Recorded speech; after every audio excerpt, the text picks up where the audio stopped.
మాజీ ముఖ్యమంత్రి జగన్మోహన్ రెడ్డి రాష్ట్రాన్ని ఖాళీ చెక్కుల ఆదానికి రాసి ఇచ్చారని ఏపీసీసీ అధ్యక్షురాలు వైఎస్ షర్మిల విమర్శించారు.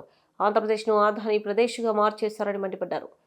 1750 కోట్ల ముడుపులు చేతులు మారినట్లు ఆధారాలతో సహా వ్యవహారం బయటకొస్తే జగన్ ఇప్పటి వరకు ఎందుకు నోరు ఇప్పడం లేదని ప్రశ్నించారు. విజయవాడలోని రాజ్భవన్కు షర్మిల నేతృత్వంలో కాంగ్రెస్ పార్టీ నాయకుల బృందం వెళ్లి గవర్నర్ అబ్దుల్ నజీర్కు జగన్ హయాంలో జరిగిన విద్యుత్ ఒప్పందాన్ని రద్దు చేయాలని కోరుతూ వినతిపత్రం అందజేశారు. ఈ ఒప్పందం వల్ల రాష్ట్రానికి తీవ్రంగా నష్టం జరుగుతుందని, ప్రజలపై భారం పడుతుందని ఫిర్యాదు చేశారు. ఈ ఒప్పందం కోసం రాష్ట్ర ప్రజలను తాకట్టు పెట్టారని పేర్కొన్నారు. వచ్చే 25 ఏళ్ల పాటు ఒప్పందం అంటే రాబోయే తరాన్ని కూడా తాకట్టు పెట్టినట్లేనని తమ ఫిర్యాదులో పేర్కొన్నారు.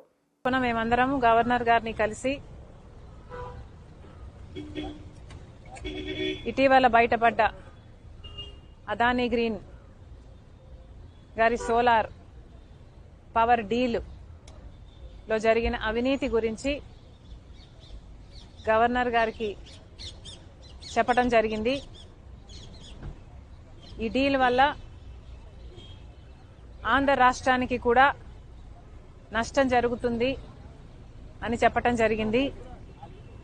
కాబట్టి ఈ డీల్ని స్క్రాప్ చేయాలని అడిగాము. దీని మీద ఎంక్వైరీ జరగాలని అడగడం జరిగింది. ముఖ్యమైన విషయం ఏమిటి అంటే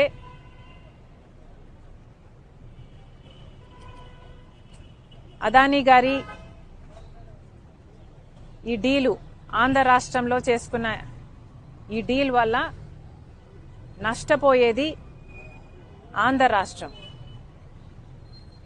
ఈ భారం పడబోయేది ఆంధ్ర రాష్ట్ర ప్రజల మీద. కానీ లాభం మాత్రం అదానీ గారికి. ఇది ఎక్కడి న్యాయమని అడుగుతున్నాం. కేవలం అదానీ గారికి లాభం చేకూర్చడానికి చేసిన ఈ డీల్లో ఆంధ్ర రాష్ట్ర ప్రజలను తాకట్టు పెట్టడం జరిగింది. ఇది న్యాయమేనా? అది కూడా ఈ డీలు రాబోయే 25 సంవత్సరాల వరకు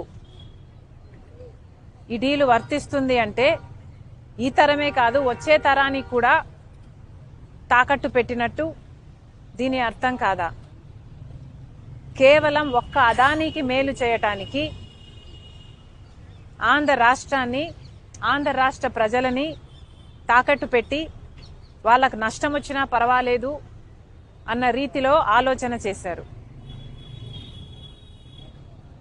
ఇలాంటి డీలే అదానీ గారి కంపెనీ సెకీ ద్వారా గుజరాత్ ప్రభుత్వం ₹99 కుదుర్చుకుంటే అదే ఆంధ్ర రాష్ట్రం ₹2.49 పవర్ సప్లై అగ్రిమెంట్లు చేసుకున్నారు. ఈ తేడా దాదాపు ₹5 వరకు పడుతుందని, హిడెన్ కాస్ట్లు అన్నీ కలుపుకుంటే ₹2.49 కాదు ₹5 వరకు చేరుతుందని ఒక అంచనా.